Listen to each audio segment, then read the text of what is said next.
and say, come, let me take you.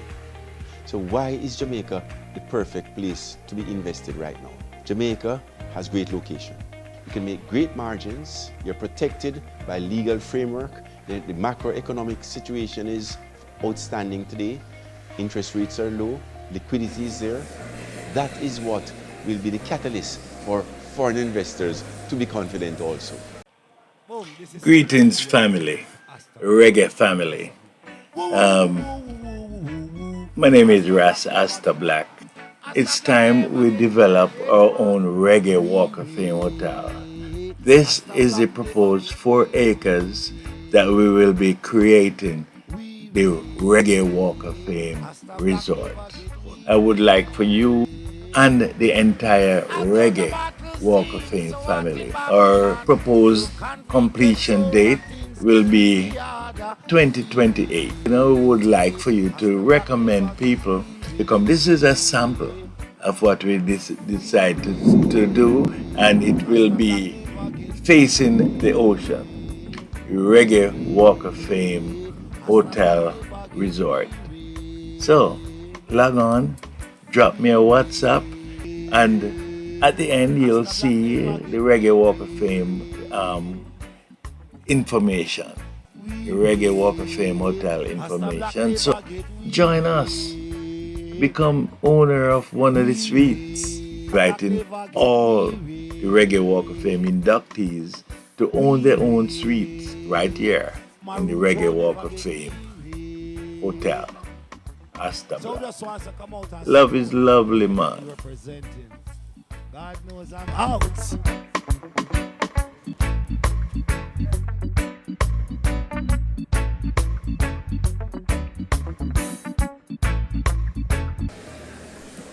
Food flavor for your vibes. Good morning, everyone. We thank you so much for your patience. A sunshiny morning from the Pearl of the Caribbean, Jamaica, land we love.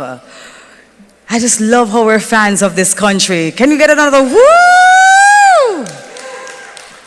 You know, they have a social media saying that says, can you imagine not being a Jamaican? But we have some Jamaicans that we've adopted inside here, because once you get into the island, you're now a Jamaican. You're leaving here officially a Jamaican. So if you're born a non-Jamaican, feel no way about it. You are now a Jamaican.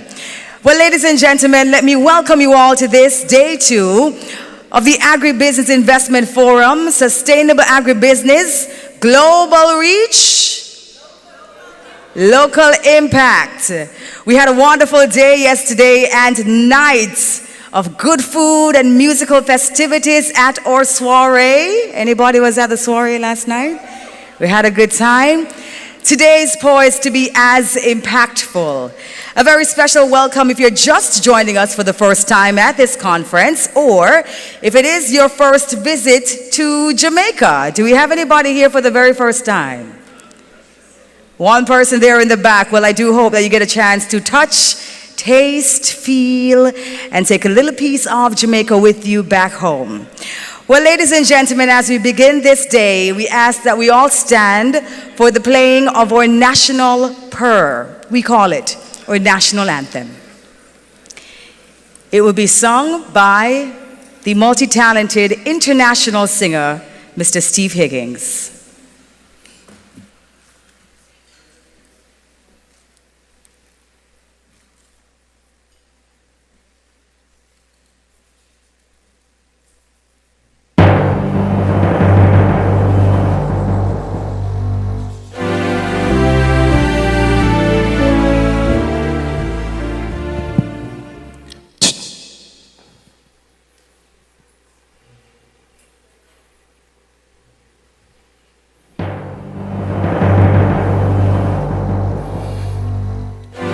Eternal Father, bless our land. Guard us with thy mighty hand. Keep us free from evil powers. Be our light through countless hours. wars. To our leaders, great defender, grant true wisdom from above.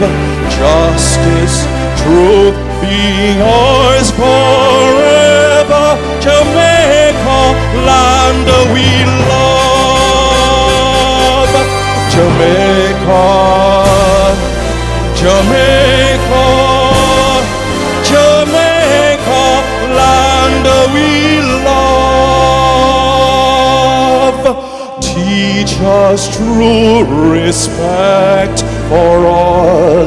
Stir response to duty's call. Strengthen us, the weak to cherish. Give us vision lest we perish. Knowledge send us, Heavenly Father, grant true wisdom from above. Justice, truth be yours forever. Jamaica, land we love. Jamaica, Jamaica, Jamaica, land we love.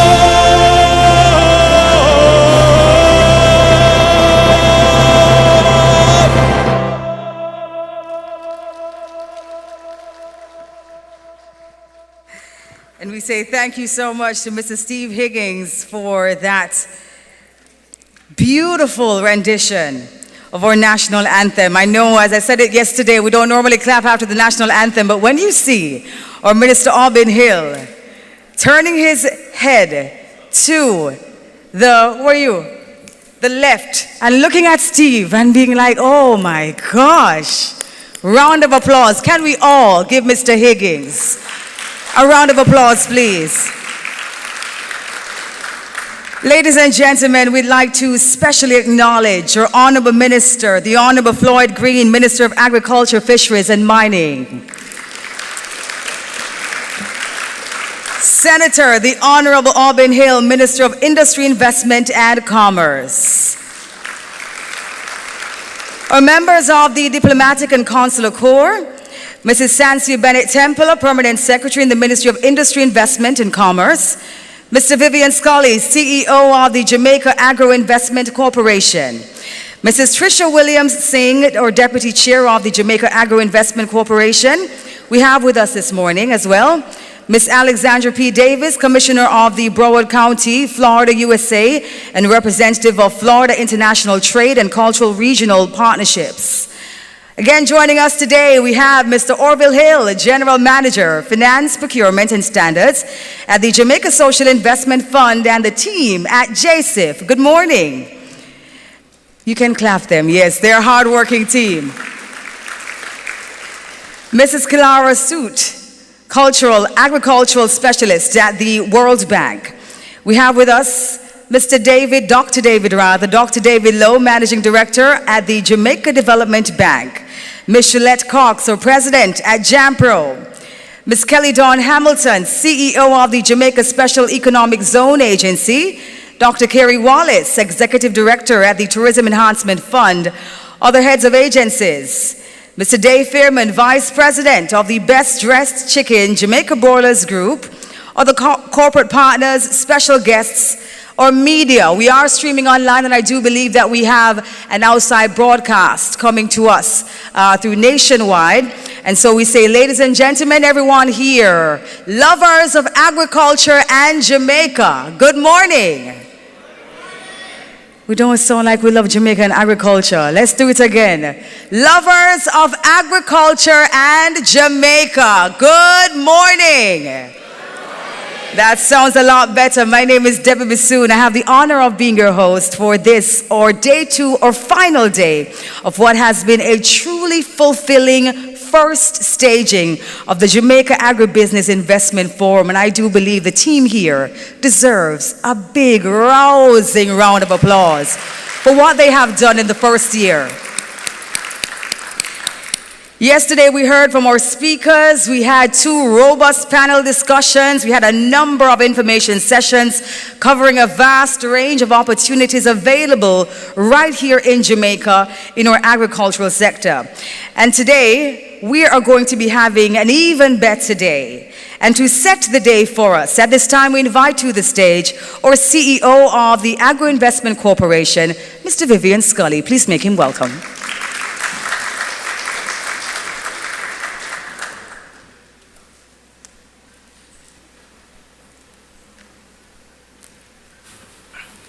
Thank you, Debbie, for that introduction. Good morning, ladies and gentlemen.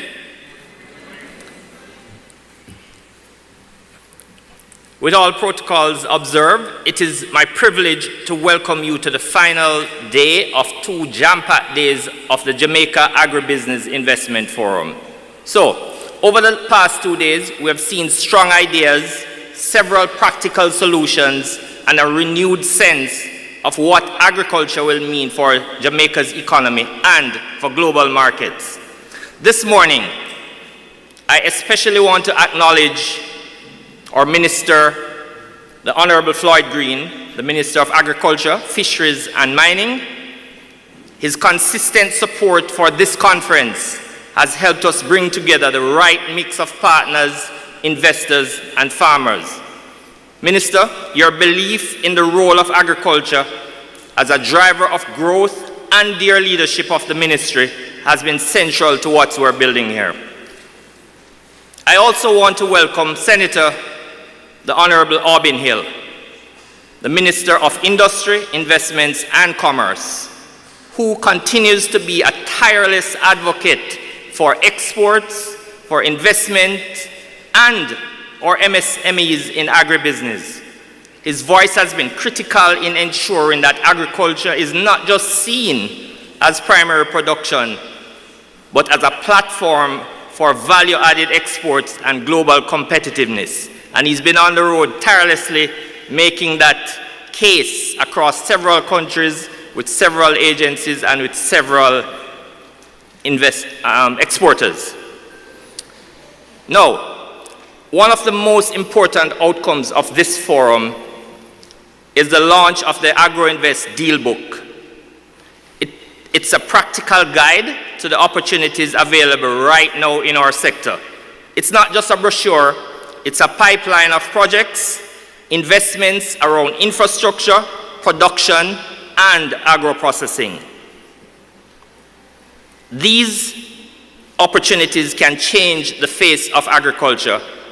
It will attract capital and create wealth for Jamaicans. We also heard from speakers and panelists sharing insights on projects and their successful marketing strategies. As we move into today's sessions, the focus will be on taking conversations we've had and translating them into commitments. Commitments that will strengthen our investment flow, expand our access into global markets, and deliver real results on the ground for our farmers, our agro-processors, and for our exporters. Ladies and gentlemen, thank you all for being here, and let's make today not just the closing of the conference, but the start of the next phase of building Jamaica's agricultural future. Thank you.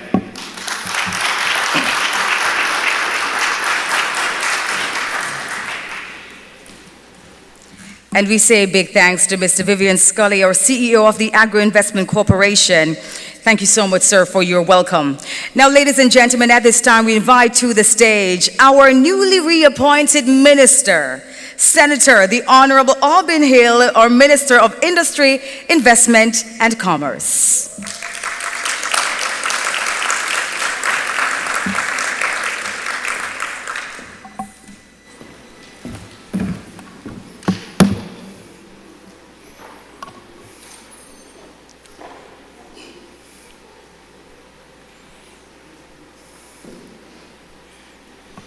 You know,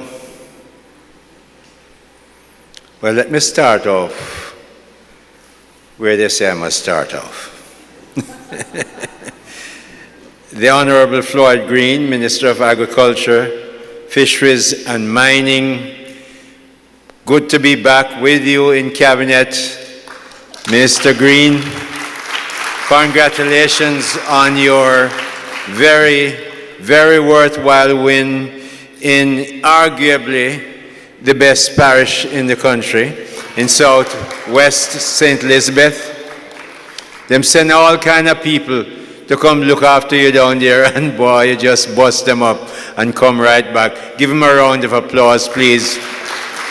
And a round of applause, because Minister Green is one of those ministers which he has a very clear mandate from the Prime Minister to be part of the growth enterprise of this country going forward. So, Floyd, I'm very happy that you're here, and I look forward to working with you. Members of the Diplomatic Corps, good to see you all here, and we will be visiting you, Shalette Cox and myself. Shalette, who runs JAMPRO, and you heard her yesterday, will be visiting you at some time in the near future.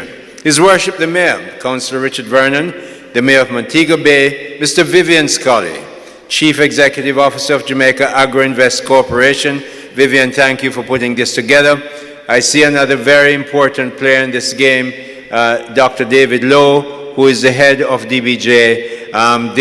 You're going to be twinned with Vivian, that's in the agriculture, and naturally, you're going to be twinned with us in the Ministry of Industry, Investment and Commerce. So you'll be twinning all over the place. Miss Alexandra Davis.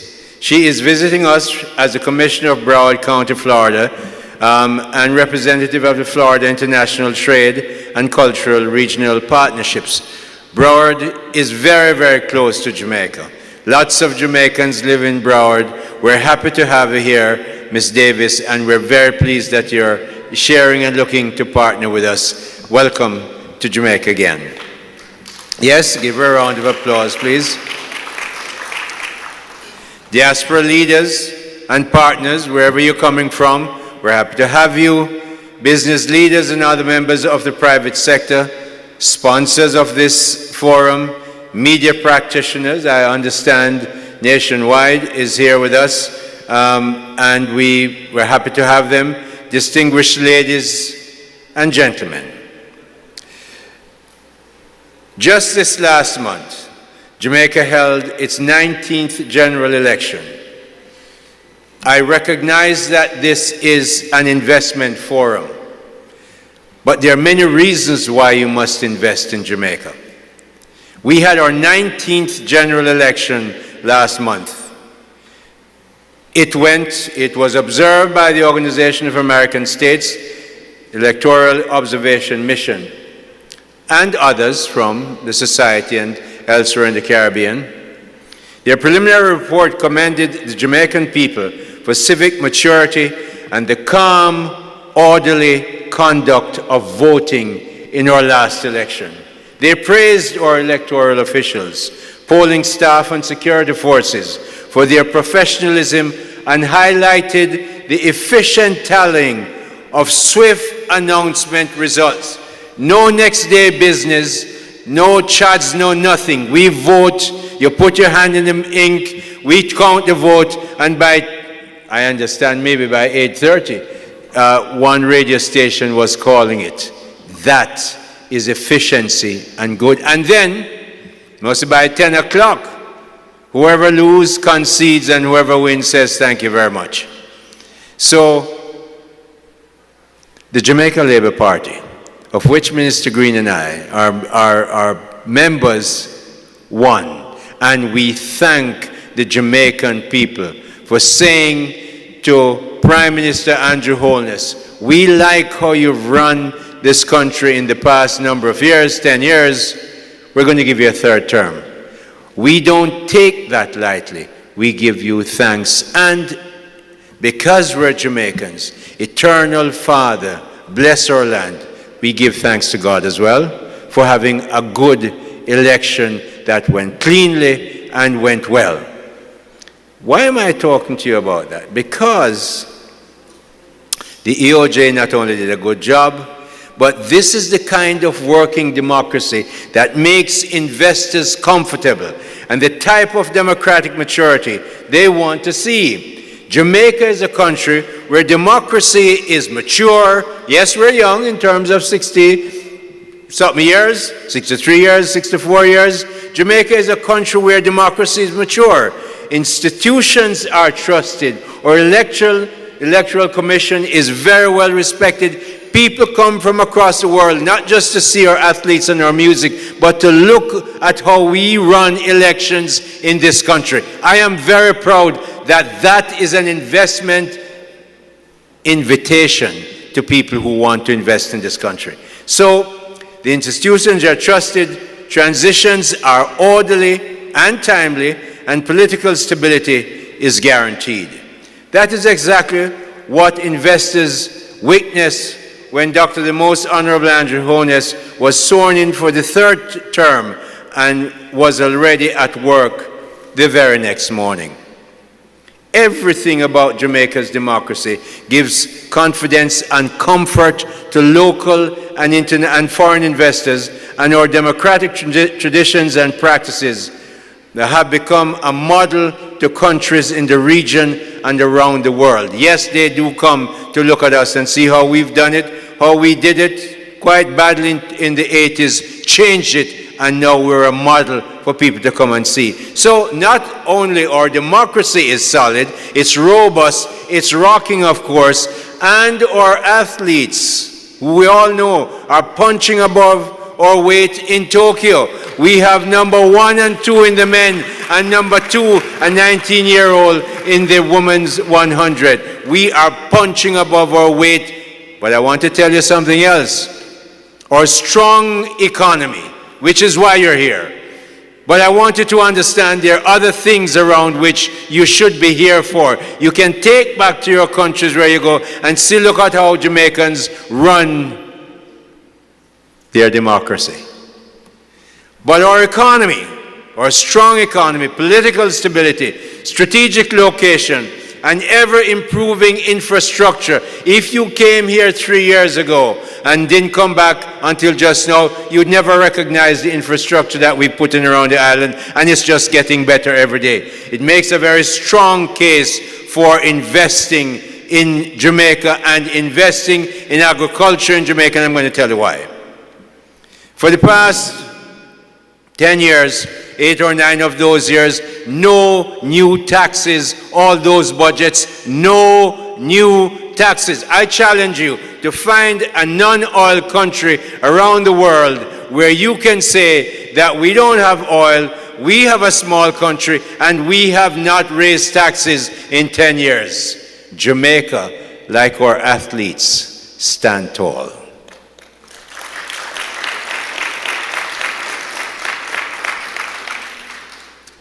We have historic low unemployment. When the Prime Minister came to take over the government in 2016, unemployment was around 14%.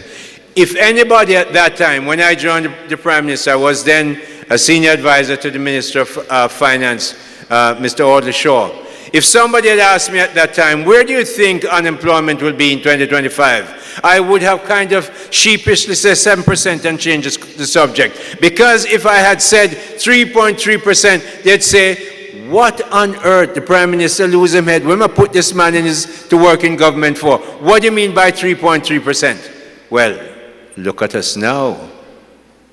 3.3% is where we are. That's amazing when you think about that. We don't have oil. We don't have any gold. But we manage an economy well. Boy, I have had the privilege of serving with a Prime Minister in a cabinet that's arguably the best this country has ever had. And I'm just happy to have been able to be there to work. And I'm very happy that him choose me again to continue the little job. Thank you very much, Prime Minister. So, when you look at all that, the Jamaican dollar is stable. No currency restrictions. And I put it to you, it's one of the best things that we have competing in the Caribbean. You don't have to go to a ministry or the Bank of Jamaica to get approval to transfer your money in, but better yet, to transfer your money out. Good money in, good money out, no problems, and if the money is not good, we have very powerful friends who will tell us that it's not good, so you can't bring it in.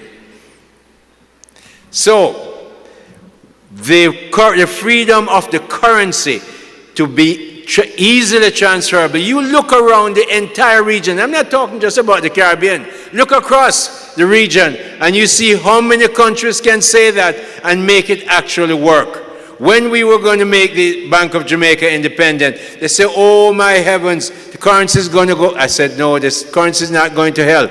What is going to happen? We're going to manage inflation, and we, the Andrew Holness administration, gave our Bank of Jamaica one mandate: look after inflation. The range you must keep it in is 4 to 6%. And the only time it went out was in the pandemic.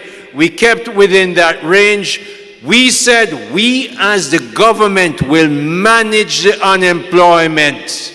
And as I said, at 3.3%, look at us now. The Federal Reserve, they have two mandates.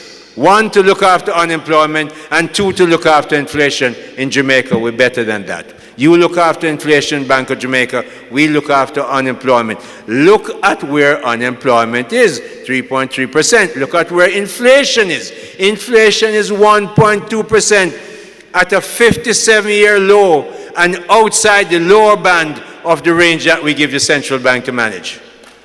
Clap, man. Give them a clap. Give the central bank and the government a clap. Because if inflation was 10, 12%, you hear how the government can manage the economy. So give them a clap. Give the government a clap. One more clap. Our net international reserves is at historic high, 6.1 billion US dollars. Billion US dollars. That means when in about 5 years ago, every month on the radio you hear, oh, we only have so much money to buy so much goods, 6 months of goods we have.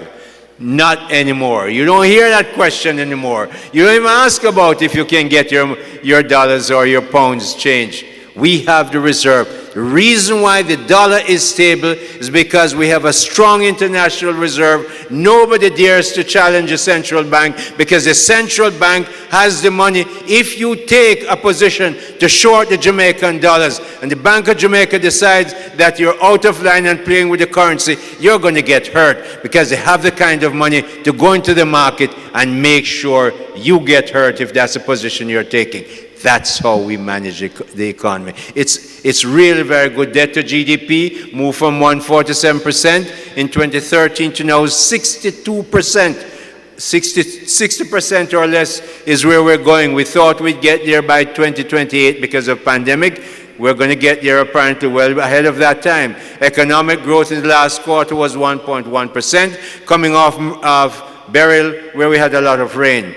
Transshipment advantage is great. We're proximal to the biggest economy in the world and right next to the Panama Canal. This is the place to set up the logistics hub that we're working on. It's going to help agriculture. The Cayman Special Economic Zone is being there to put that together. Harmony Cove in Trelawney. We just put in an investment. As the Minister of Investment, I need to tell you this. The long-term pioneering project investment, which means that if you bring in $1 billion, you go to the Jamaica Special Economic Zone or the Ministry of Finance and see what the benefits you get. You don't have to know somebody. There's no corruption. You bring in that kind of money, you can invest and you get what you have to do. These are just a few reasons why investors choose and must choose Jamaica, but there are some for agriculture, particularly for agriculture, which the Prime Minister has designated as a major growth sector. Minister Green is going to tell you all about that, but there's just one thing I want to mention, because it affects both of us from where we live. When I was in the Ministry of Economic Growth and Job Creation, when you're being groomed to be minister, somehow the Prime Minister find a place for you in his ministry. So I had that, and I was handling water, and I was handling land and all those things. And one of the things I did was I worked with 3 French ambassadors ago to say, look, we need a grant to study irrigation in southwest St. Elizabeth, the constituency that Minister Green represents in Jamaica. And we got the French, they brought in the people, the canal consultants, resident in Panama, I think, or Peru, and they brought them here, did this study, look at using solar energy to pump the water from our largest river, Black River, up the Santa Cruz Mountain 3 levels, and will gravity feed it down to water all that section of St. Elizabeth from Treasure Beach right up to Flagaman, Top Hill, and so on. And on the eastern side of in Frank Witter's constituency, I also work with the British government and the Caribbean Development Bank. They put in £33 million to help us put in the Essex Valley irrigation. So all of South Jamaica is going to be irrigated. You can put in your covered agriculture.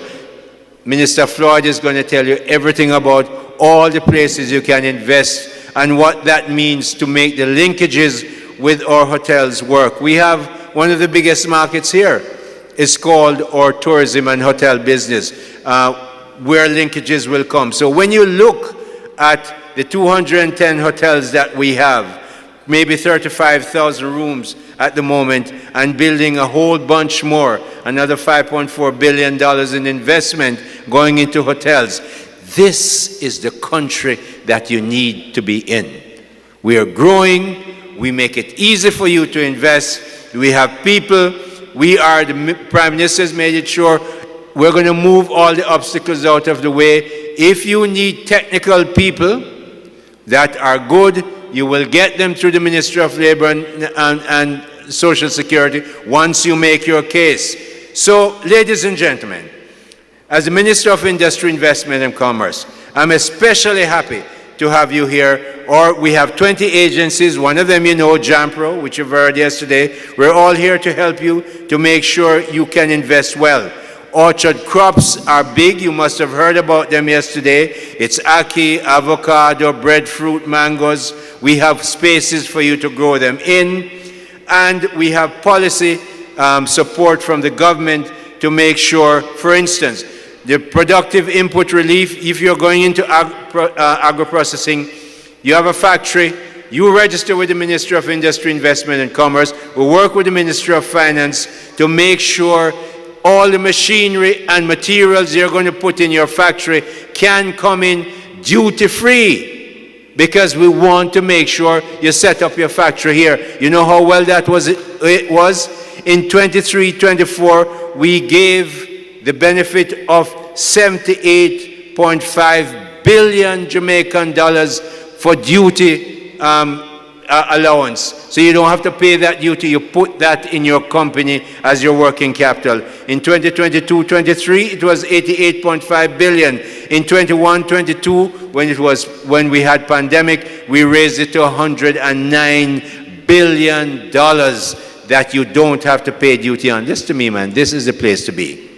Jamaica is a country where democracy works, where the economy and currency are stable, and where agriculture is rising to its rightful place as a driver of national wealth. I invite all investors, both local and international players, to invest in Jamaica's agriculture and agribusiness sector.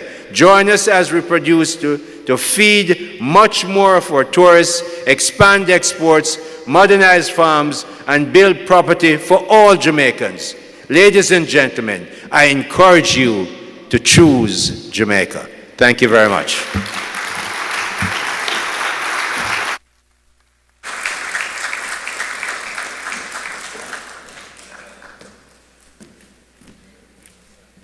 Ladies and gentlemen, now you can understand why he is the reappointed Minister of Industry, Investment and Commerce. Put your hands together again, please, for the Honorable Auburn Hill. Thank you so much, sir. Solidly delivered. Jamaica's democracy continues to serve as the invitation to the world to choose Jamaica. And we're very happy that we've come so far, and the infrastructure that we now have has made way for a number of advancements. We're talking about agri-parks even. We have agri-parks in different parts of Jamaica. We have almost what? We have 10 already, right? We have 10 agri-parks, and we have the mission of ensuring that every single parish in Jamaica has an agri-park. And we have all of our crops in demand around the world. Yesterday, Dr. David Lowe told us about the vodka. The yam vodka. Minister, I don't know if you've heard about the yam vodka, but we're gonna work it out. We have to see made in Jamaica on that bottle very, very soon. And so much more. Or jerk sauces. Chef Simpson in the house. Jerk sauces, yes. Our Walker's Wood ambassador is here. And he has been championing everything Jamaican in the kitchen with celebrities from all around the world. So we have so much to be grateful for and so much to look forward to. And we're happy that we can do so. So ladies and gentlemen, at this time, we're going to be inviting to the stage. We had him yesterday, and when he walked inside the room, you only see that kind of attention when you have big celebrities coming through. He could not catch a breath. The cameras were all over him. People were stopping him, asking him for his autograph, and we can understand why. Ladies and gentlemen, we have a leader with a vision to take agriculture to heights that we've never seen before in this country. A transformational leader who is steadfast in championing food security, sustainable farming, and the growth of the agribusiness sector. Put your hands together and let's welcome the Honorable Floyd Green, our Minister of Agriculture, Fisheries, and Mining.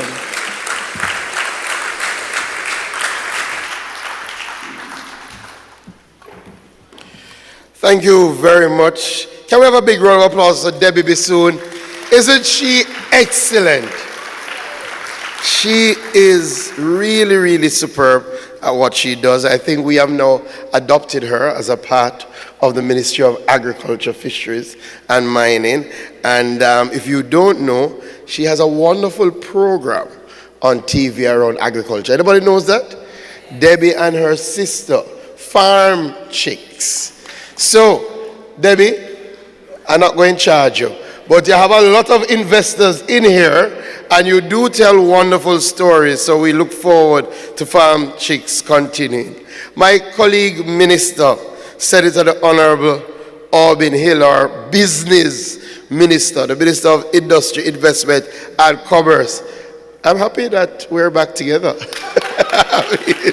I'm very, very, very happy that we're back together. I'll say a little bit more, but let me go through the list, and please see with me. I know our permanent secretaries are here, Mrs. Sansia Bennett Templer. I know P.S. Spence was here yesterday. He had to go because we are swearing in a state minister today. Miss Alexandra Davis, the commissioner from Broward County. I'm very happy to have you here. Happy to have met you just a while ago. I look forward to talking with you a little later. Mr. Keith Copiel, our partners from ICA, who is here. Of course, we couldn't do this without a board of directors. And we have our deputy chairperson for the Agri-Invest Corporation. If you've been here, I know you've all met her already because that's how she is. Mrs. Trisha Williamson. Can we give the board a big round of applause for making this happen?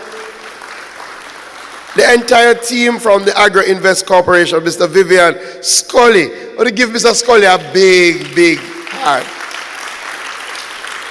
Not easy to pull out something like this. Dr. David Lowe, I caught some of your presentation yesterday. It is so refreshing to have a managing director of the Development Bank of Jamaica who is an agriculturalist. Yes, so you know what that means. We are expecting all the money to flow into agriculture. Our Consul General is here. What a wonderful suit you have on. Can you stand so people can see how dapperly dressed you are today? Consul General Oliver Bear. If you know him, then you know his work. He is excellent at what he's done. Has served us very, very well in Florida. Mrs. Donna Marie Howe, our Managing Director for the Jamaica Bauxite Mining Limited, and the Chairman of our JBM Board, Anna Harry. Give them a big round of applause. One of our major partners here working with us. Mrs. Shillette Cox. You know, Minister Hill and I, we don't fight over you. We just see that you are part of both ministries. So Jampro and the entire team from Jampro is here. Also, Miss Kelly Dawn Hamilton, our Jamaica Special Economic Zone, our CEO. Where's Kelly Dawn? Very, very important in terms of what we are doing. Minister Hill and I, in terms of special economic zones for agriculture, and we had some discussions around that yesterday. We have a lot of partners, of course. Best Dressed Jamaica, the Jamaica Broilers Group. Give them a big round of applause. They're here, one of our major partners. Mr. Edmondson from RADA and the team from RADA, happy to have you here. If you don't know, RADA is our extension services. Dr. Bellamy, and I'm calling the names. Where's RADA? Anybody from RADA? Put up your hand. All right, good. Dr. Bellamy, put up your hand so that people know how to find you. Fisheries Authority, I know some people have already been having those discussions.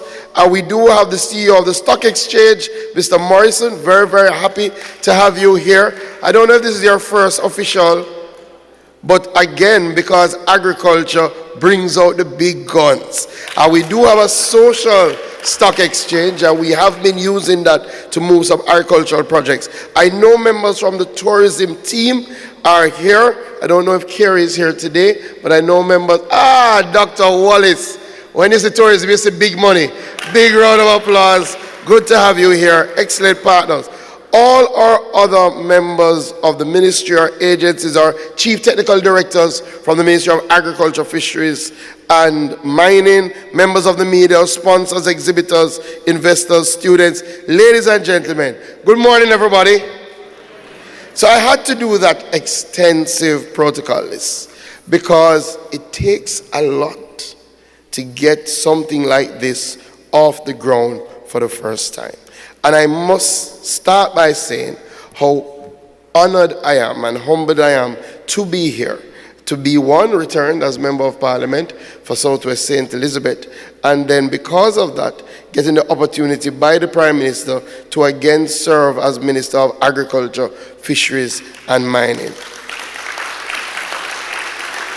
You know, when we launched in May of this year, and I spoke at the launch, I said I was so happy to speak at the launch as Minister of Agriculture, but I would be even happier to speak at the event as Minister of Agriculture. Thank God that those prayers have been answered, and we are here today at our first Jamaica Agribusiness Investment Forum. And we're here at a very important time for agriculture in the world, but especially in Jamaica. We have been through a tough year last year. We went through Hurricane Beryl. We went through non-stop rains in November. And normally when you tell that story in relation to agriculture, you tell a sad story.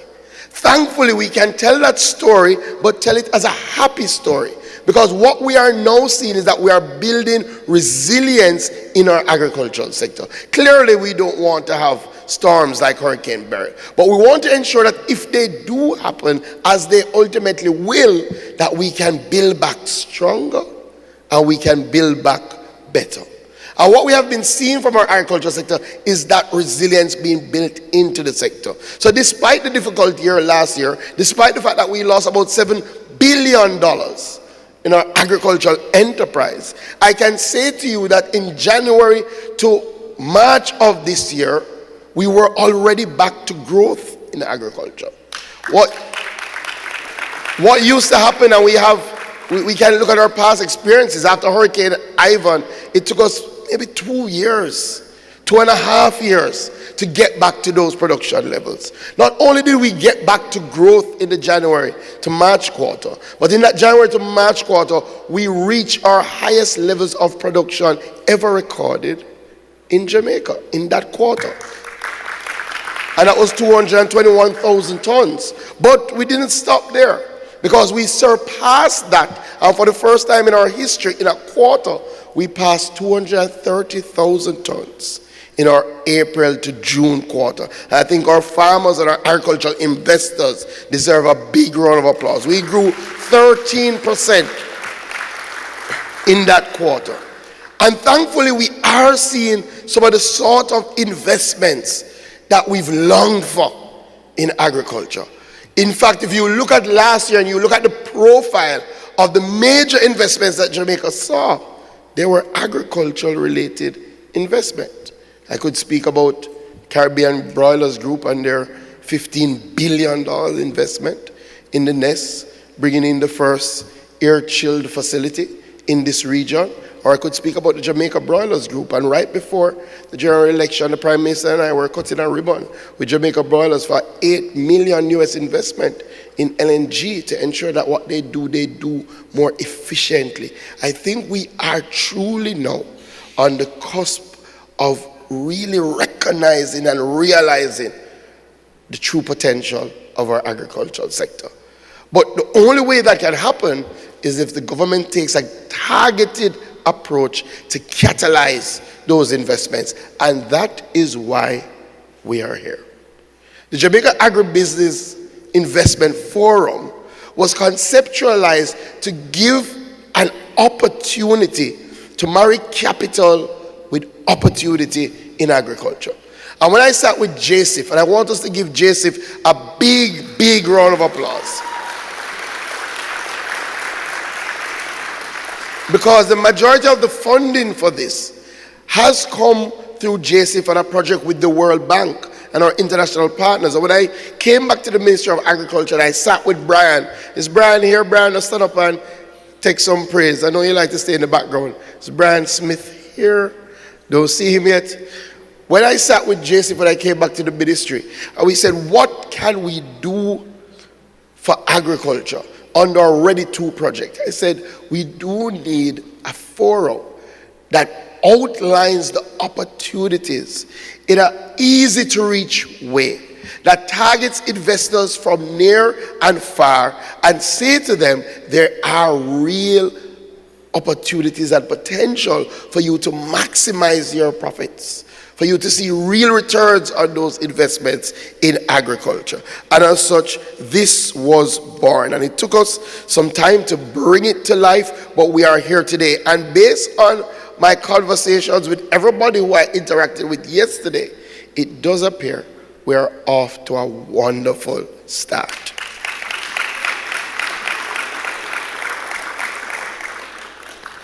And for us, this is about changing the mindset around agriculture, changing how we approach agriculture and fisheries. Because I think we all know for far too long, we've spoken of agriculture and fisheries like it's a fall back on profession.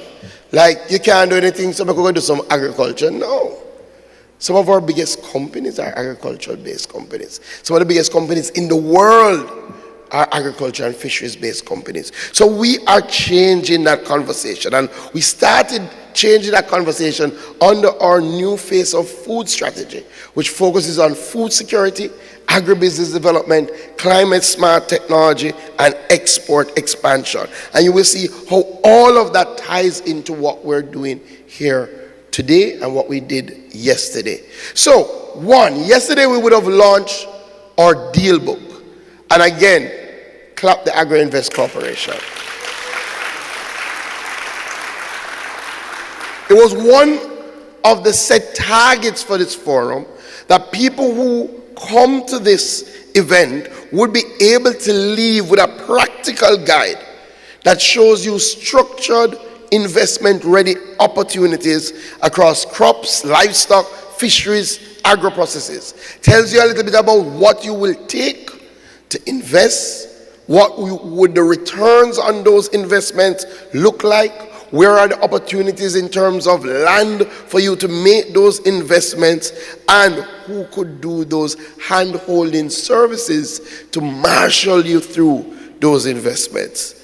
And we have outlined a number of great investments. If I do say so myself, our Southern Plains Agricultural Project with our Southern Plains Agro Park.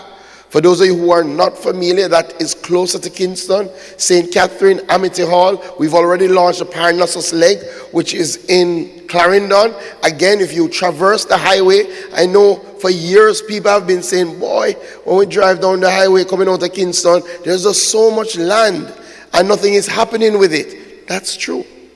But what it would take to make something happen with it, you would need a government that was willing to invest in that, because it would take access to irrigation. And as you drive down that highway now, you may see a big pond and wonder what is happening there. We have built the largest retention pond that will take water from the Rio Cobre, that will service the irrigation needs of that entire Southern Plains agri-park. And we are now looking for investors in that. Applications are open, and don't sleep on it, because we launched Parnassus earlier this year, Mr. Scully, and Parnassus is now completely gone. 700 acres have been all taken by investors doing great things. I like to tell the stories because I know sometimes as Jamaican, as investors, you want to hear that other people are taking the risk. So Walkerswood has taken about 70 acres of our Parnassus agri-park, and they need it, and they need more. But you know they want to partner with a number of you. And I was having a wonderful conversation with my friends from Walkerswood yesterday, and I know, sometimes in Jamaica, companies don't like when you share. But as I always tell my agricultural companies, we must share the successes. Because when the rain falls and the hurricanes come, we see those stories. And we cry about them. But we don't think about when somebody says, boy, minister, I lost 50 million. I think, wow, you're going to make 50 million from this area? Walkerswood have been working with Publix. And Publix has introduced a jerk wings to their menu. And it is going like hot bread using Walkerswood jerk seasoning. 7 weeks, 7 million US in sales.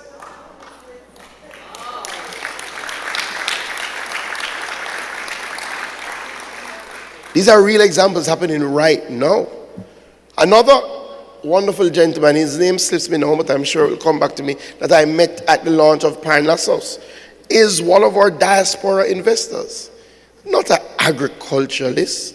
Literally said, he's been following the Ministry of Agriculture.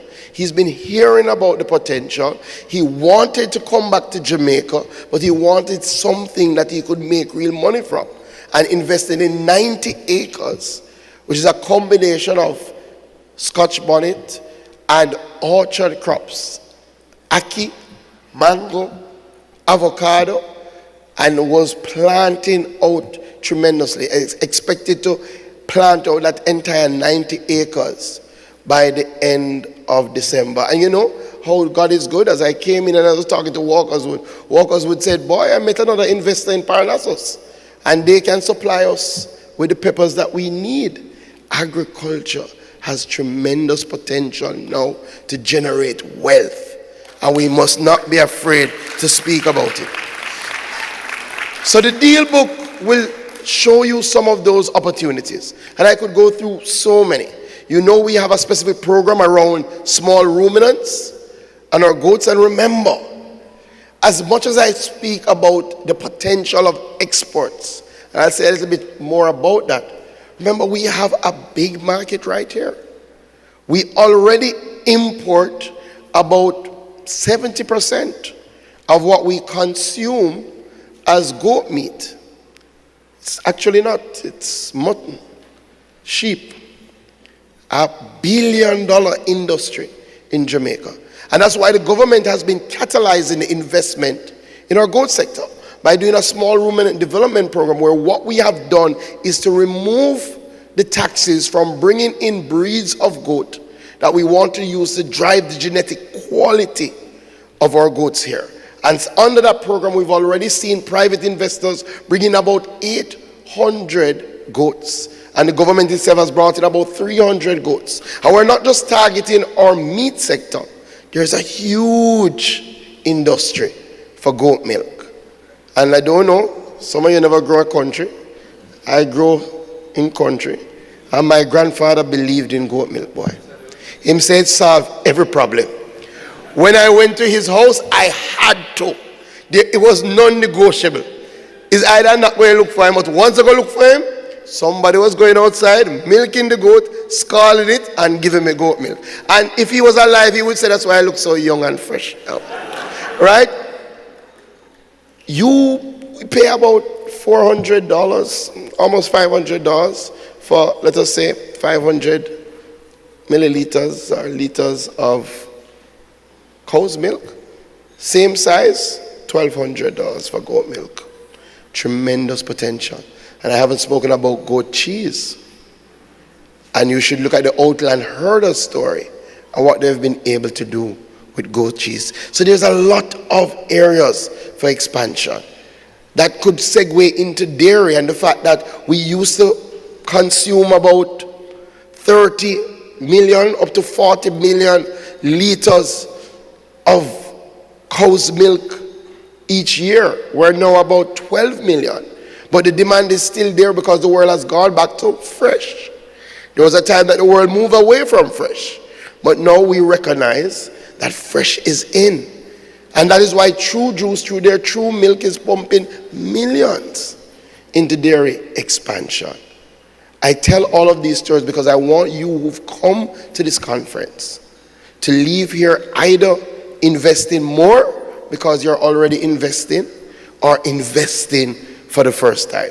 And what we guarantee in this conference is that the government is here to support you. This is not a government that talks about agriculture and doesn't do the work. This is a government that is putting the infrastructure that we know is necessary to reduce the cost of your investment so that you can maximize your profitability. So when we do Southern Plains, that is what we're doing. Essex Valley, our largest ever irrigation project, 1,200 hectares of land going to be under irrigation support. We've already done all the pipelines, we've already dug 5 wells, we've already put in some of the facilities for you to do your processing. We expect that Essex Valley will be on stream by the first quarter of 2026. Massive investment. And all of these investments now come. Essex Valley does have the largest agricultural solar energy plant to drive the production of that irrigation water in a sustainable way.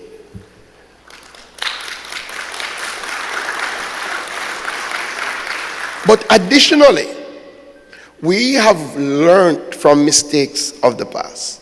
So yes, we've been doing agri-parks for a long time, but to be honest, some of the agri-parks that we developed in the past were agri-parks in name.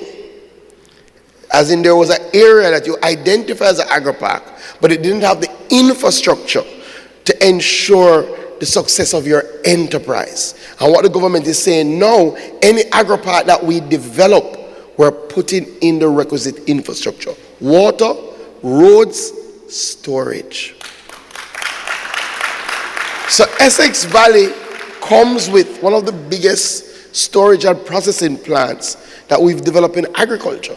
25,000 square feet, can hold about 22 containers of produce, but also has an area to do pure reproduction, also has an area to do brine preservation, smack in the middle of what Senator Hill says is the best parish in Jamaica.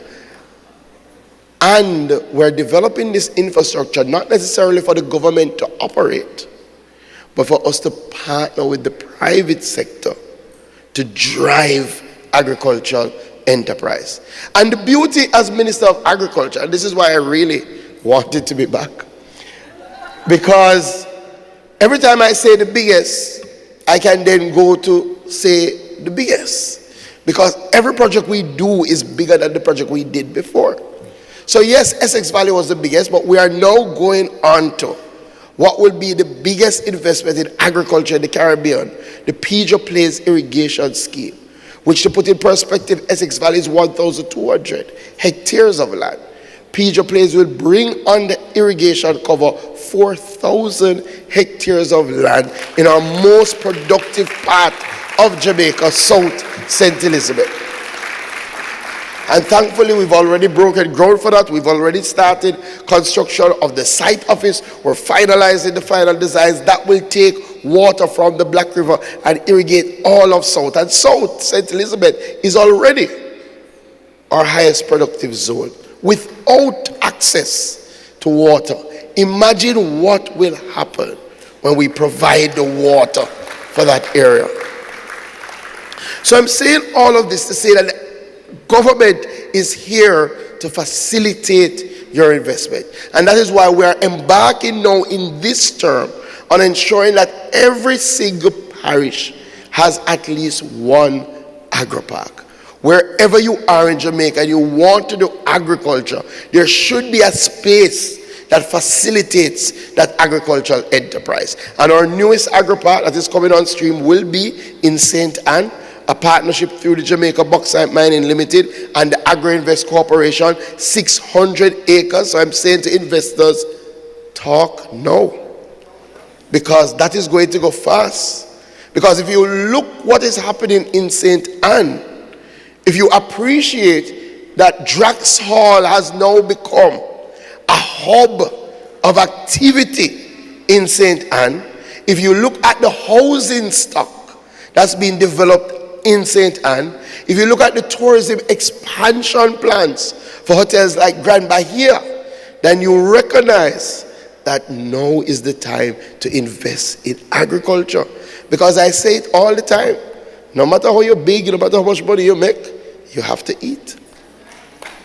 And somebody is going to provide that food and make that money. So we are really bullish on ensuring that we have those agri-parks established. And I have said in all of those agri-parks, we're going to make special accommodation for youth, for women.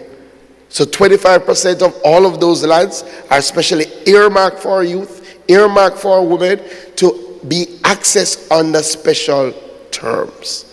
And part of what we're doing for our youth in those agri-parks is, again, we're going to cut the rate of lease in half for them for the first 2 years. We're going to give them free land preparation for the first 2 years. We're going to give them free input for the first 2 years so that they can really take those 2 years and set up strong, thriving agricultural enterprise and then embark on their future. So now is the time to invest. And Dr. Bellamy would kill me if I didn't speak about fisheries, because we have been sleeping on investment in our fisheries sector, quite frankly. You may not know, but Jamaica has one of the highest consumption rates of fish in the Caribbean and in the world. We consume 26 kilograms of fish per person each year. The worldwide average is 20 kilograms.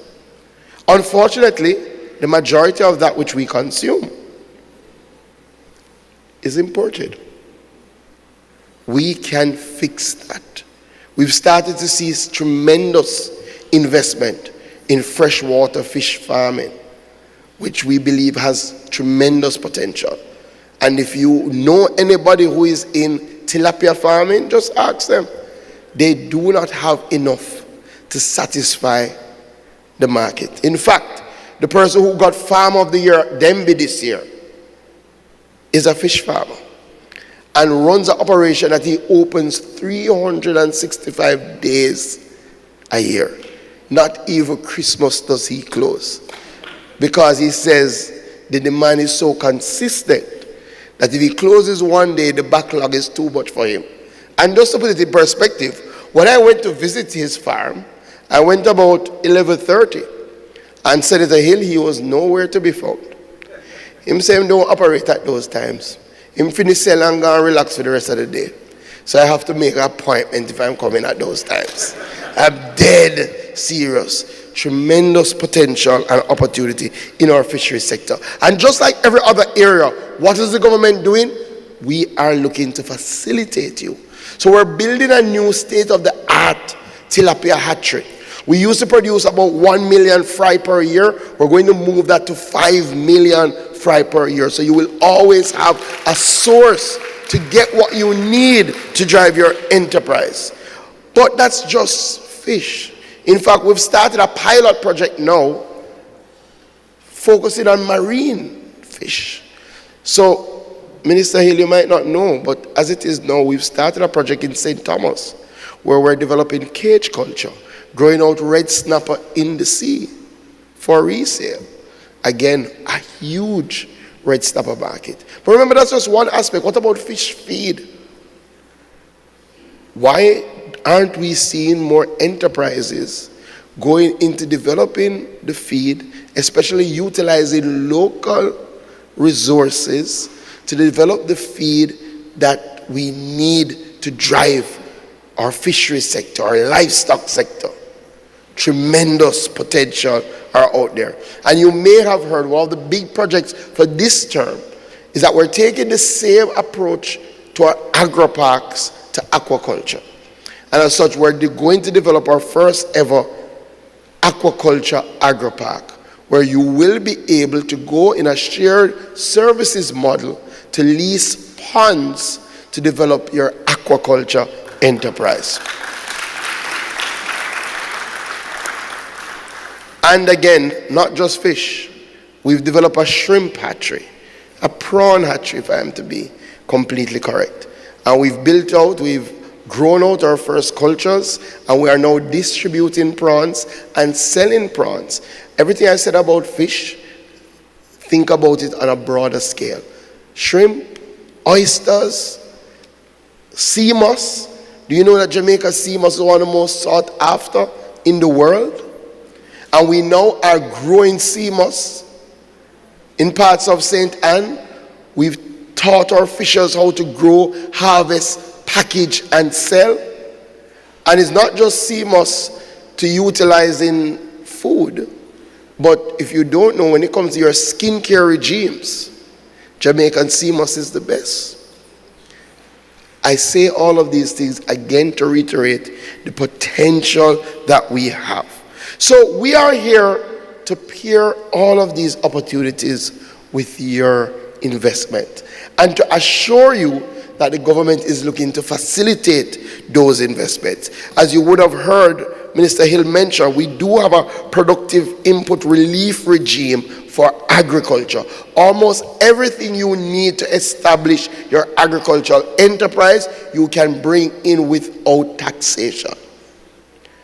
So your tractors, plows, your agricultural related drones, talk to us at the Ministry of Agriculture. Let's work together to move your enterprises forward. Additionally, in some of our agri-parks, we now have matching grant schemes. In our Southern Plains Agri-Park, we do have a matching grant scheme where we're putting some money to help our enterprises start. And we're working on a first crop guarantee program, where oftentimes some of our farmers have a difficulty in that first crop that they put out and tend to lose that and then don't have the resources to start again. We're working on a guarantee regime for that.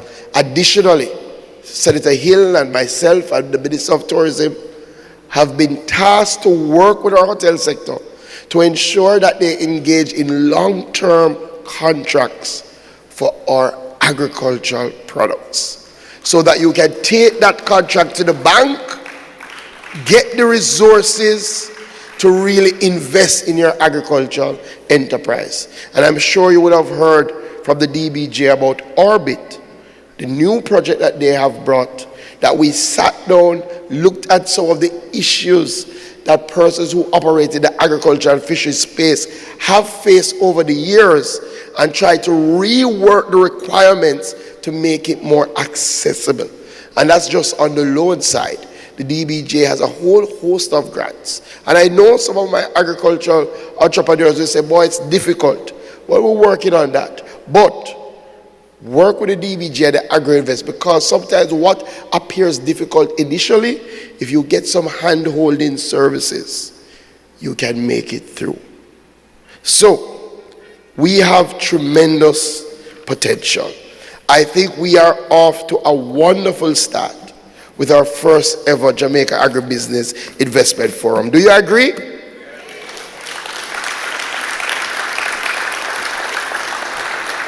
So I guess it would be fair for me to say that our next agri-investment business forum will be in 2027. We are going to continue this.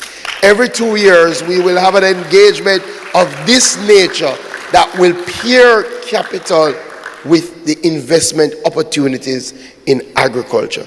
This is one of the ways we're going to drive and move agriculture and fisheries forward. So thank you for coming out. Again, I'm very happy to be here. We have a lot of work to get done. And I just want the Prime Minister to recognize that Minister Hill and I are ready and we've hit the ground day one and we're here. God bless you.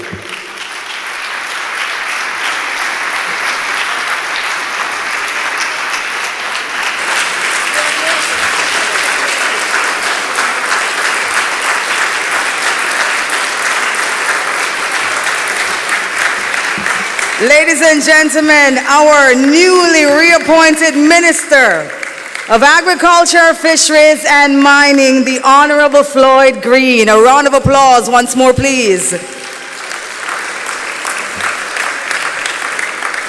And as a reappointed minister, this was his first presentation. So, we're very, very happy to have you back here, sir. You said it at the launch, you wish to be here, and I'm happy that you were able to be here in this capacity.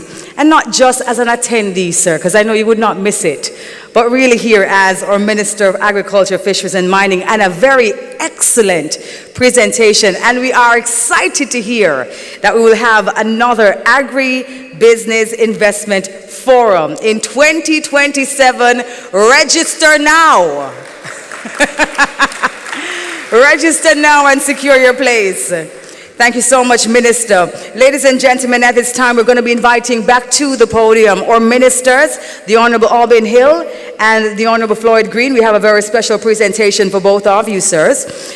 We're inviting to the stage our CEO, Mr. Vivian Scully, to make the presentation of this, our deal book. And in this comprehensive book, you'll find everything you need to know about our sector, about our in-demand crops or animals or poultry, aquaculture, everything that you need and so much more. And for our attendees here, if you are concerned, I did not get my deal book. Don't worry, this is a digital conference. Turn the back of your badge and you'll see a QR code and you can scan it for your own digital copy of the deal book.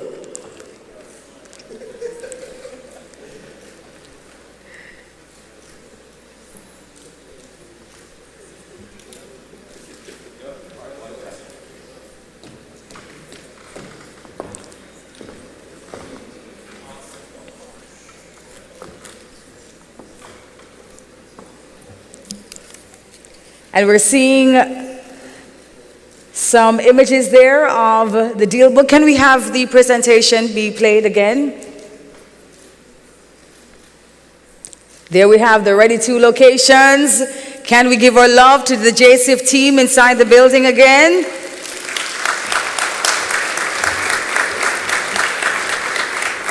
Please ensure that you scan that QR code on the back of your badge for your own copy of our deal book.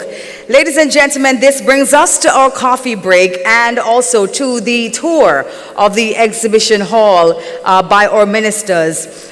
So we are going to be having the coffee break. We're going to be pausing in this room for about 15 minutes, allowing as well for our ministers to tour the exhibit hall.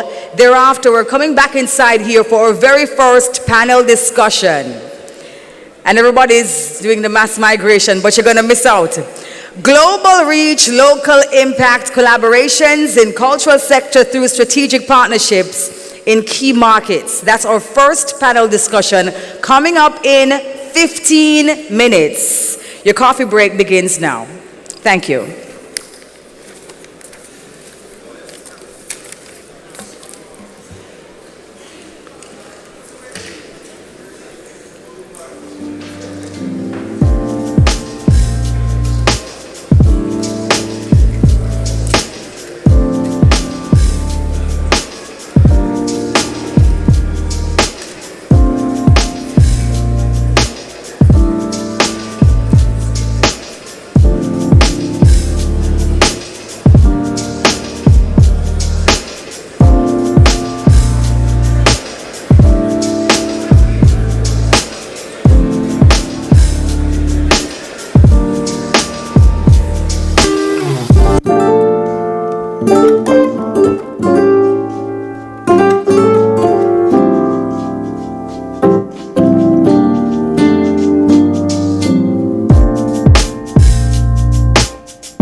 Ladies and gentlemen, I was instructed to invite the following key individuals to make their way onto the podium for a photo opportunity. We're inviting back to the stage just before he heads down to the exhibit hall, our Honorable Minister Floyd Green and Senator the Honorable Auburn Hill. We're inviting to the stage Commissioner Alexandra P. Davis, Consul General Oliver Meir. We're inviting Dr. Kerry Wallace to the stage.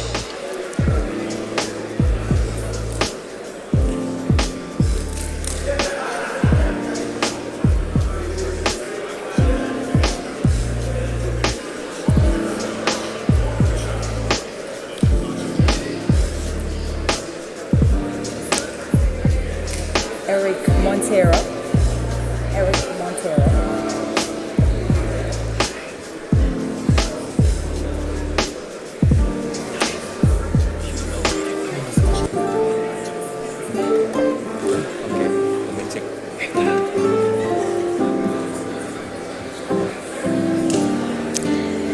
Again, we're inviting our Honorable Ministers to the stage. The Honorable Minister Floyd Green and the Honorable Auburn Hill. We're inviting to the stage Consul General Oliver Meir, Dr. Kerry Wallace.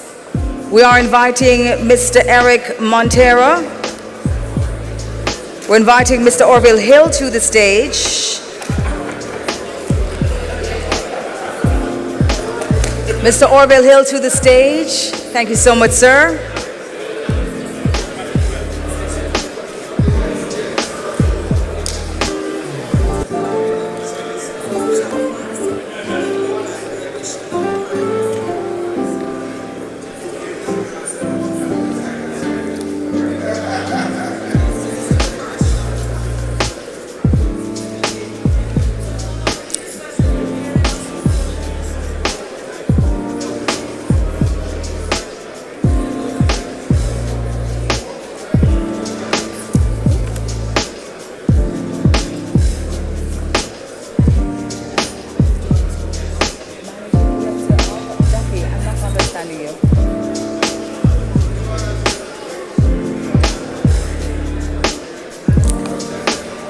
We are inviting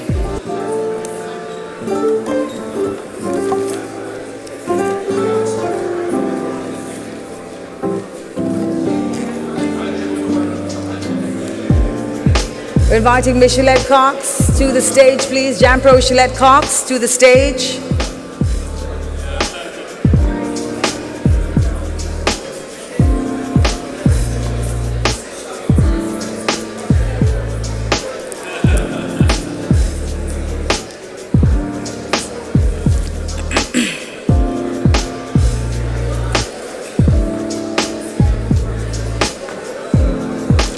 Photographers, this is your time. Photographers, this is your time.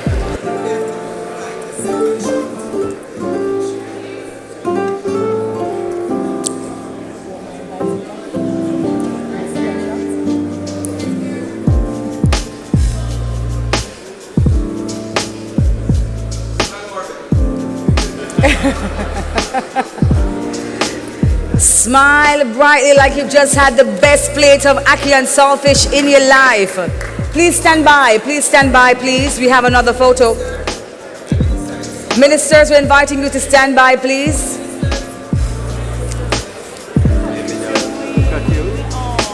Nice to be back to be with you, baby. Good to see you.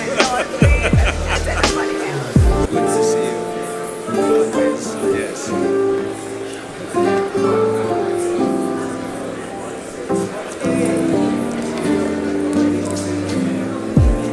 So, ladies and gentlemen, we have paused for our coffee break. We're not going to be long for attendees on the inside here. We want to resume momentarily. We have a very important panel discussion coming up.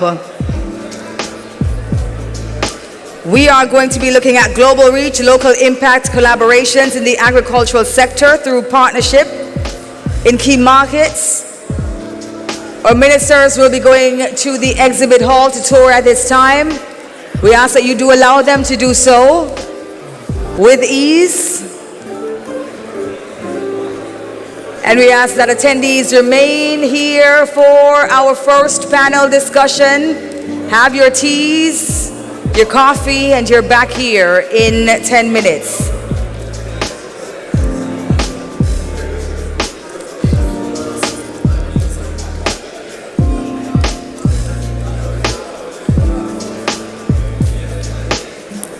Hi.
are the government agency mandated to create an enabling environment for investment in SEZs in Jamaica.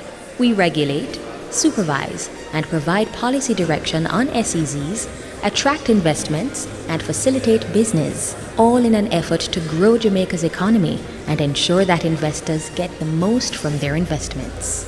Contact us to learn more about our work.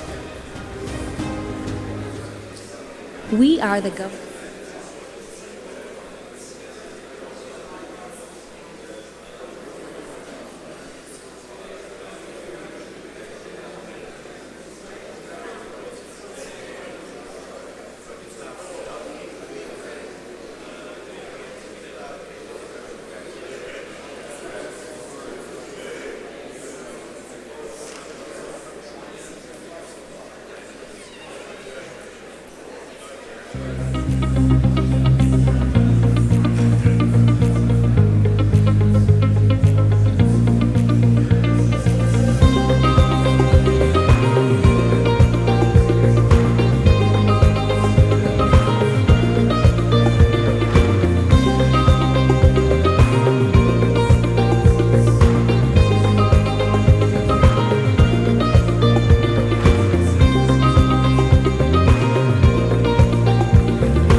change is constant, but with change comes opportunities. That's why since 2010, the DBJ has been helping to build Jamaica, injecting $361.1 billion into the local economy.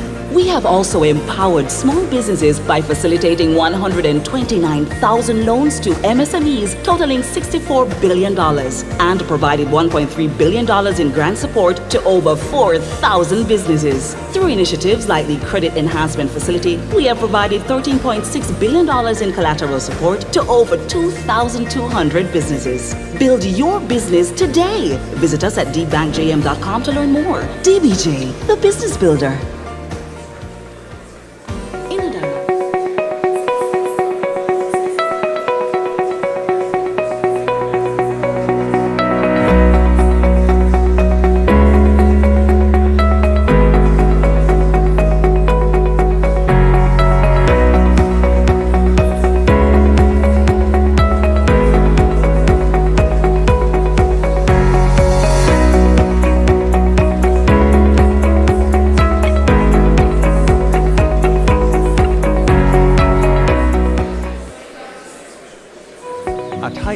Farming is in our DNA, so we know the value of all you do.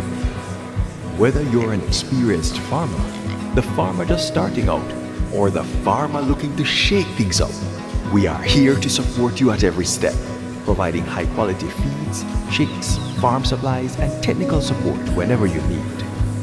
From chickens to livestock to crops, choose Hypro. Let's get it done together. You know Jamaica? Let's talk about Jamaica. Let's talk business. Let's talk opportunity, manpower, and stability. Let's talk infrastructure and location. Let's talk about manufacturing, agriculture, energy, logistics, business process outsourcing, and tourism. Let's talk about your business. Let's talk vision and growth. Let's talk success.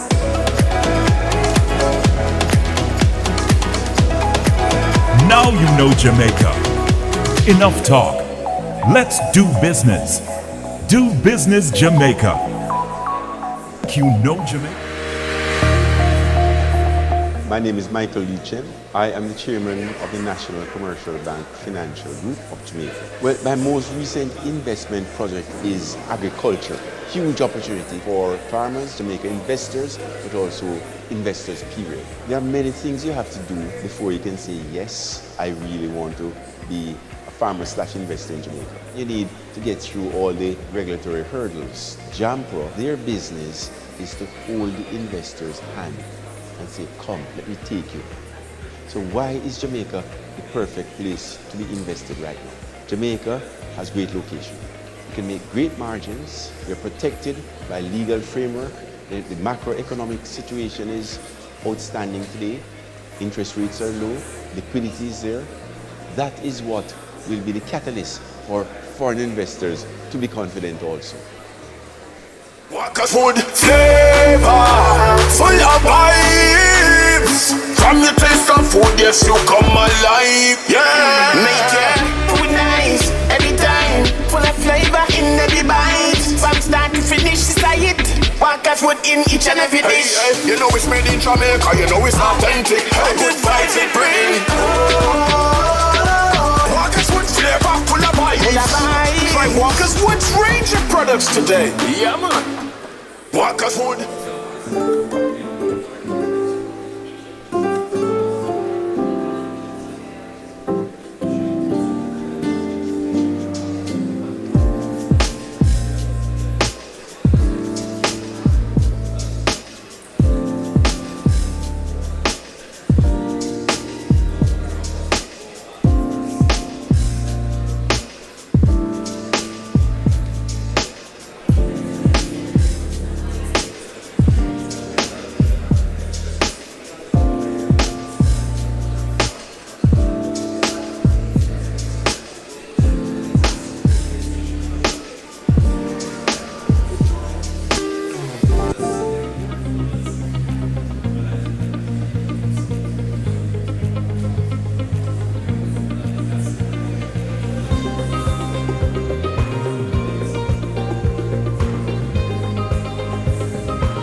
are the government agency mandated to create an enabling environment for investment in SEZs in Jamaica.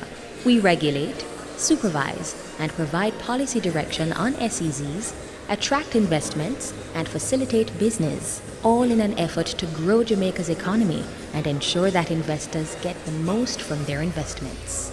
Contact us to learn more about our work. We are the government.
Change is constant, but with change comes opportunities. That's why since 2010, the DBJ has been helping to build Jamaica, injecting $361.1 billion into the local economy.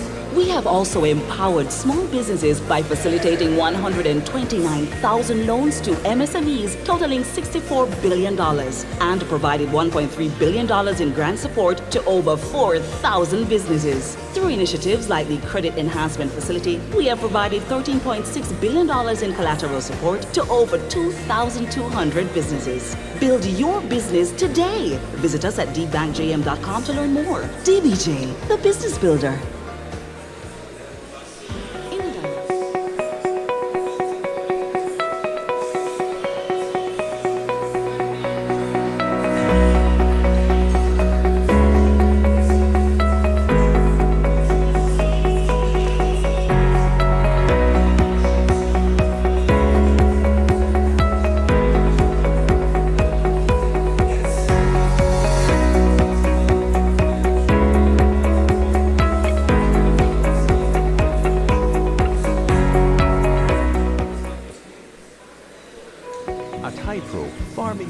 DNA, so we know the value of our labor. Whether you're an experienced farmer, the farmer just starting out, or the farmer looking to shake things up, we are here to support you at every step, providing high-quality feeds, chicks, farm supplies, and technical support whenever you need. From chickens to livestock to crops, choose Hypro. Let's get it done together. You know Jamaica? Let's talk about Jamaica. Let's talk business. Let's talk opportunity,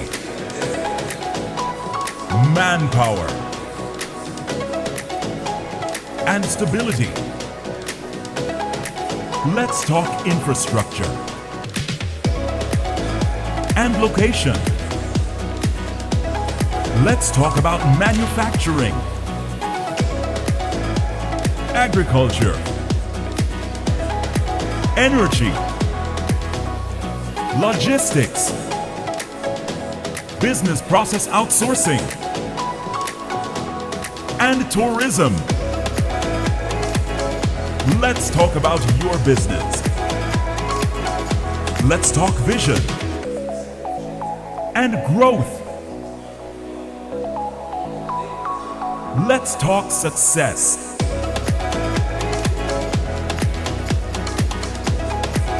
Now you know Jamaica. Enough talk. Let's do business. Do business Jamaica. You know Jamaica. My name is Michael Lucien. I am the chairman of the National Commercial Bank Financial Group of Jamaica. Well, my most recent investment project is agriculture. huge opportunity for farmers, Jamaica investors, but also investors period. There are many things you have to do before you can say, yes, I really want to be a farmer/investor in Jamaica. You need to get through all the regulatory hurdles. Jamco, their business is to hold the investors' hands and say, come, let me take you. So why is Jamaica the perfect place to be invested right now? Jamaica has great location. You can make great margins. You're protected by legal framework. The macroeconomic situation is outstanding today. Interest rates are low. Liquidity is there. That is what will be the catalyst for foreign investors to be confident also.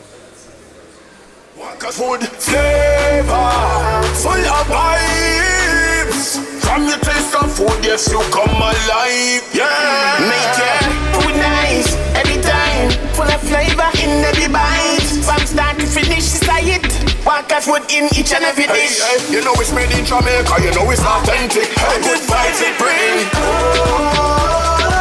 Walker's food flavor, full of vibes. Try Walker's Wood's range of products today. Yeah, man. Walker's Wood.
Ladies and gentlemen, quick announcement that we are gearing up to resume. And so we're asking you, for the persons who are on the outside, to take your coffee with you on the inside, please, as we get ready to resume with our first panel discussion for this morning. So if you are hearing me on the outside, please. I know we are deep in conversations, and so we can take the conversation on the inside. Effort to grow Jamaica's economy and ensure our panelists, the most from their investment. We are inviting our moderator, Consul General Oliver Mayer, to stand by, Commissioner Alexandra P. Davis, Mrs. Karima Munsi, Mr. Sean B. Garbert, Mr. Eric Montero, and Mr. Stephen Jones, our panelists, to stand by, please. But if you are in fact hearing the sound of my voice and you're on the outside, we're asking you kindly to make your way on inside, please, so we can get ready to resume our morning. Everybody inside here is okay? Got something? Got tea, got juice? Yeah? Okay, good. We're asking our volunteers to usher the persons on the outside back inside, please. We are getting ready to resume. We'd like to resume in less than 3 minutes. We have a packed day, so we're asking the persons on the outside, come on inside, please.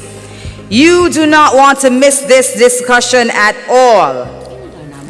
Change is constant, but with change comes opportunities. That's why since 2010, the DBJ has been helping to build Jamaica, injecting $361.1 billion into the local economy. We have also empowered small businesses by facilitating 129,000 loans to MSMEs totaling $64 billion and provided $1.3 billion in grant support to over 4,000 businesses. Through initiatives like the first 20 persons back on the inside, I have something very special for you. 200 businesses. Build your business today. Visit us at dbankjm.com to learn more. DBJ. The first 20 persons to come on inside, I have something extra special for you. You do not want to miss it.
Agriculture,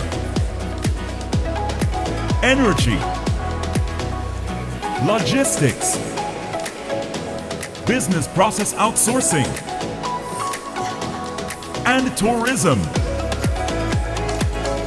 Let's talk about your business. Let's talk vision and growth. Let's talk success.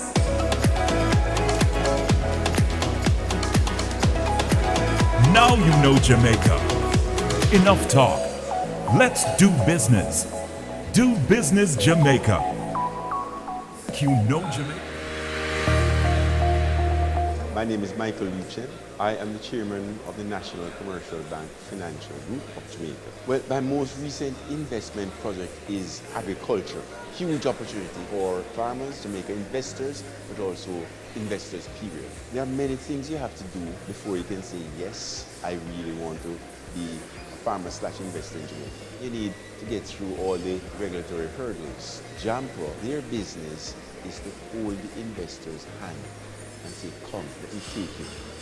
So why is Jamaica the perfect place to be invested right now? Jamaica has great location. You can make great margins. You're protected by legal framework. The macroeconomic situation is outstanding today. Interest rates are low. Liquidity is there. That is what will be the catalyst for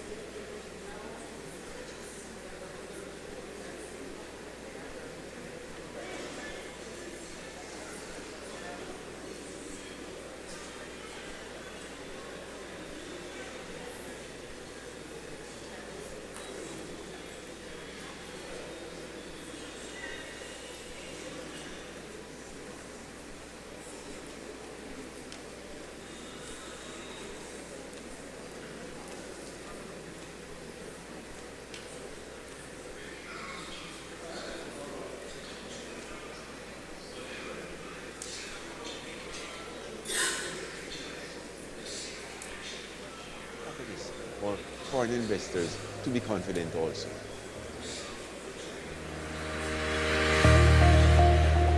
My name is Michael Lucien. I am the chairman of the National Commercial Bank Financial Group of Jamaica. Well, my most recent investment project is agriculture. huge opportunity for farmers, Jamaica investors, but also investors period. There are many things you have to do before you can say, yes, I really want to be farmer slash investors. You need to get through all the regulatory hurdles. JAMPA, their business is to hold the investors' hand and say, come, let me take it. So why is Jamaica the perfect place to be invested right now? Jamaica has great location. You can make great margins. You're protected by legal framework. The macroeconomic situation is outstanding today. Interest rates are low. Liquidity is there. That is what will be the catalyst for foreign investors to be confident also. Food flavor, full of vibes. From your taste of food, yes, you come.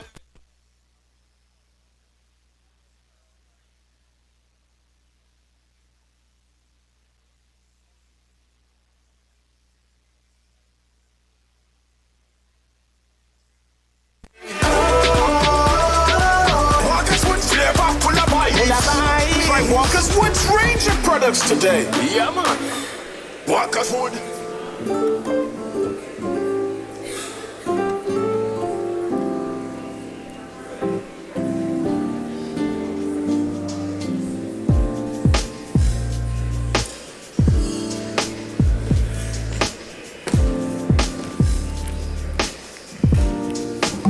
With the doors open, ladies and gentlemen, standing outside, we're asking you all to re-enter the room, please. We are ready to begin. We have a wonderful panel discussion, and you do not want to miss it. We are resuming right now. Please take your coffee, your drinks, your juices, and the person you're speaking with back inside this room, please.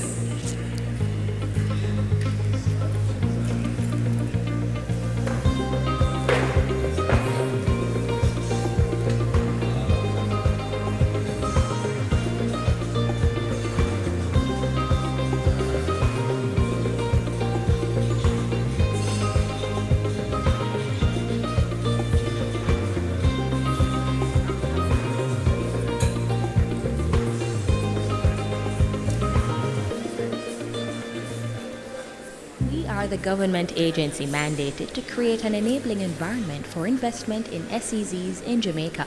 We regulate, supervise, and provide policy direction on SEZs, attract investments, and facilitate business, all in an effort to grow. Awesome. The room is filling up quite nicely. Also, I should announce that these chairs here at the front, they are open and available for your seating. And for the persons who are seated all the way to the back, we don't want you in the back, we want you in the front. We need to see your beautiful faces. We're asking you to come up, please. Come up. Come closer, come closer. We do have some persons who are coming up from the exhibition hall, so we're waiting on them to re-enter the room.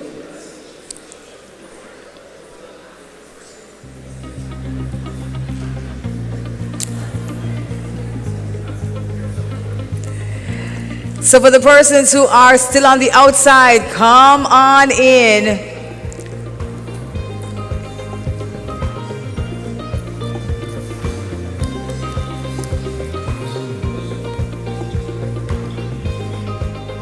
I see my moderator, my panelists are here. Yes? All right, awesome. We are going to begin.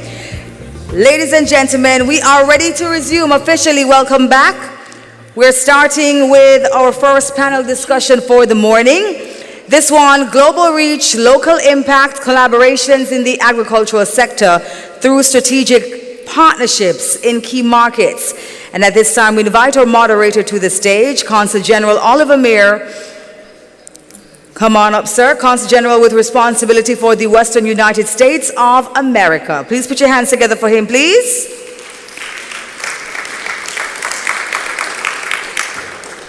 In his Jamaican colors, they have a thing on social media that says, "How did you know I'm Jamaican?" I mean, full Jamaican colors. We're inviting to the stage as well Commissioner Alexandra P. Davis, elected official, Commissioner of the Broward County Florida, USA.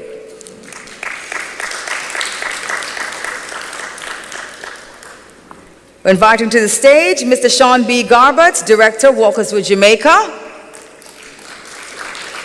Walkers with the best sauces. Mr. Eric Montero, General Manager, JCB Caribbean, United Kingdom. And we're inviting Mr. Stephen Jones, ESL Environmental Solutions, USA.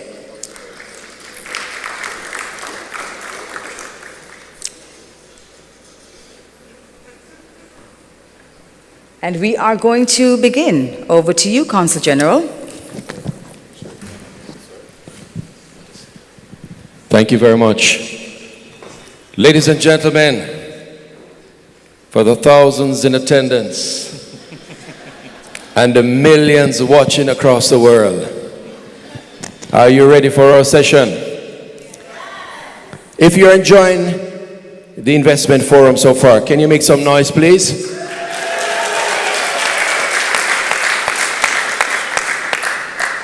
Thank you very much. Ladies and gentlemen, this session is going to be about collaborations, building collaborations. And we have an esteemed panel here. I want to just start by saying a few words. You know, as Consul General, I've been Consul General now since 2018. Work with an amazing Jamaican diaspora, who I'd like to ask to stand. Any members of our diaspora who are here, would ask you to stand and just be recognized at this time. Don't be shy.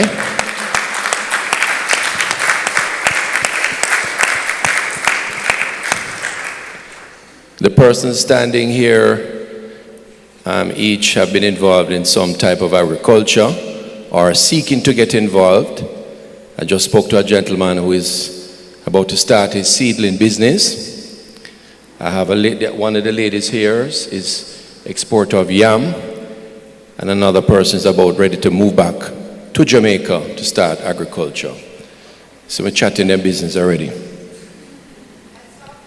That's okay. So I won't call her name, but Renee, good to have you in the house.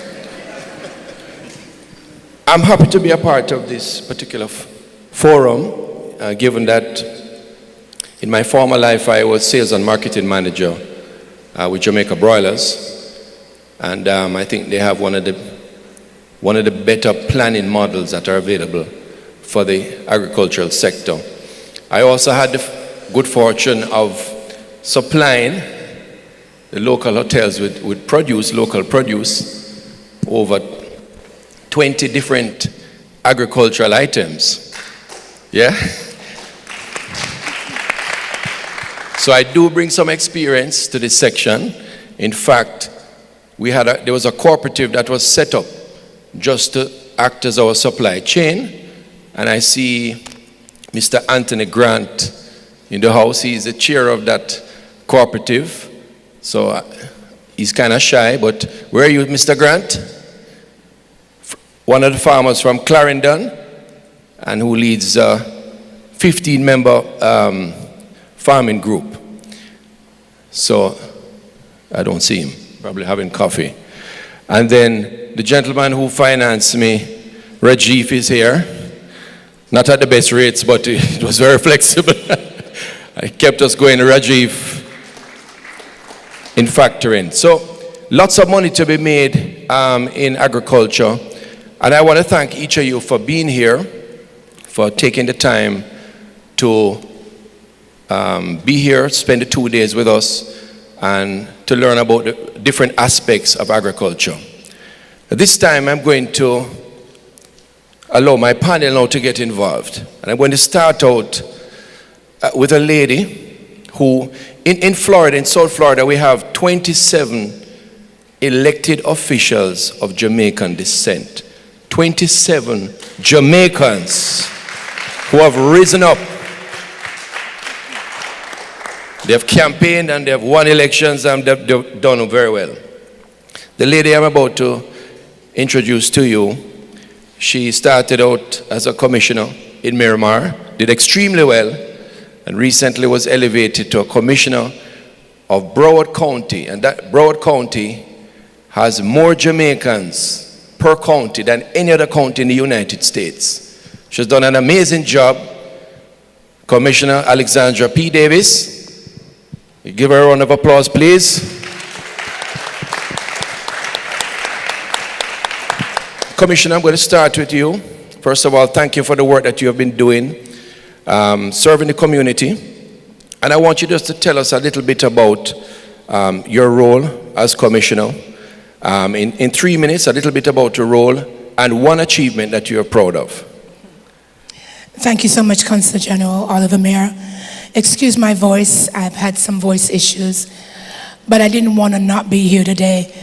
On behalf of Broward County, our mayor, vice mayor, and the rest of the commission, and of course our over 2 million residents of Broward County, I extend warmest regards to everyone here and the organizers. Thank you so much.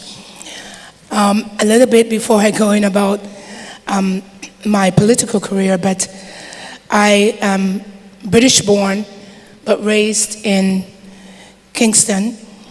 I went to micro practice in all-age school, also Wilmer's Girls High School, and the greatest university in the world, in my opinion, which is the University of the West Indies.